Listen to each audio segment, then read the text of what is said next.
São Paulo estava com o gol madurinho, Edu, mas o futebol é assim. Tem uma máxima que diz que quem não faz, toma. O São Paulo poderia ter feito. E olha, uma bola matada no peito pelo Caleri, depois que a zaga já ficou.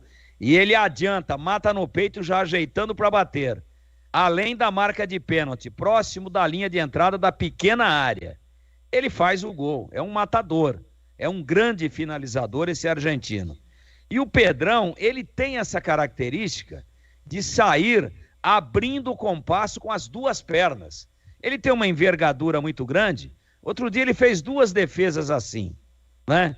No último jogo da Ponte aí, eu acho que foi em casa contra o São Bernardo, se eu não estiver enganado. Ele sai abrindo o compasso e a perna dele parece que não tem fio, é uma perna muito comprida. E aí, por ele ter essa envergadura, vamos dizer assim, invejável, privilegiada, e ele é muito ágil, apesar de ser grandão, ele consegue, na hora que abre o compasso, bloquear o chute do Caleri, que não esperava naquele momento que o goleiro da Ponte teria esse reflexo e essa reação rápida. E aí ele salva, estava 0-0. Naquele momento o São Paulo mandava no jogo.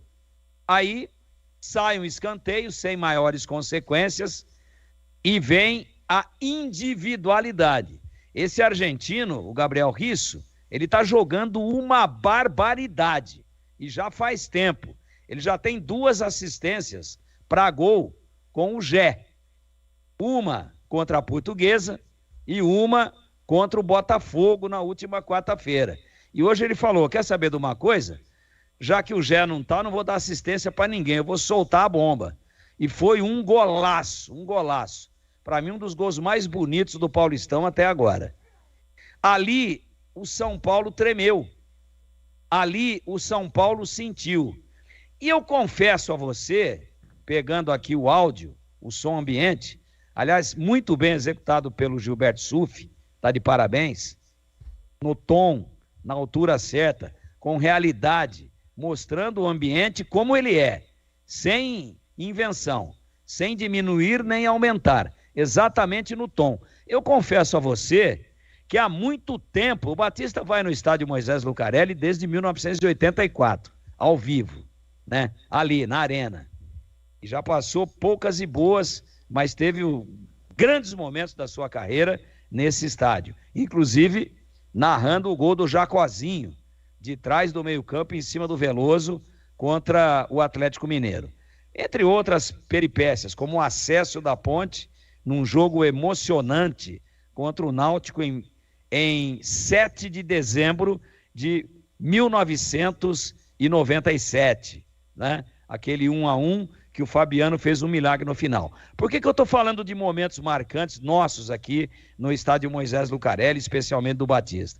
Porque há muito tempo eu não via essa intensidade de vibração da torcida da Ponte. O São Paulo estava melhor do que a Ponte, eu disse aqui. A Ponte parou de jogar no meio-campo. O Dudu Sheik entrou mal. A Ponte perdeu o cérebro do meio-campo. E o São Paulo estava a ponto de fazer o gol, aí o Pedrão fez o milagre. Estava 0-0. Mas a torcida da Ponte em nenhum segundo parou de gritar, de cantar. Parecia realmente La Bombonera ou La Macaqueira. Estava assim o estádio. Eu não via há muito tempo. Em derby, seja na Ponte, seja no Guarani, a gente vê esse tipo de vibração o tempo todo por conta da rivalidade, por ser um jogo especial. Mas num jogo normal, assim, tudo bem que era contra um gigante, eu não me lembro de ter visto a torcida da Ponte tão inflamada e constante durante o tempo todo, perenemente gritando, incentivando, cantando, e isso atordoou o São Paulo, que estava melhor. Só que quando a Ponte faz o gol, no momento em que o São Paulo mandava no jogo, aí todo esse alarido, todo esse ambiente se multiplicou por 2.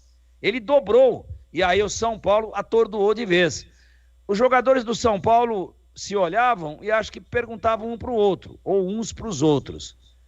Porra, mas no Morumbi com 60 mil a gente não escuta tudo isso? 60 mil.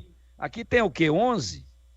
Foi isso que a torcida da Ponte fez hoje. Então, defensivamente, nota 10.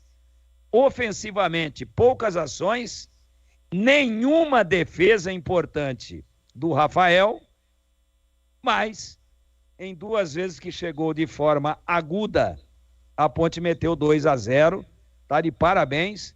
Quebrou a invencibilidade do Carpini. Quebrou a invencibilidade do São Paulo e atingiu o primeiro grande objetivo, que é a permanência. A Ponte tem 12 pontos.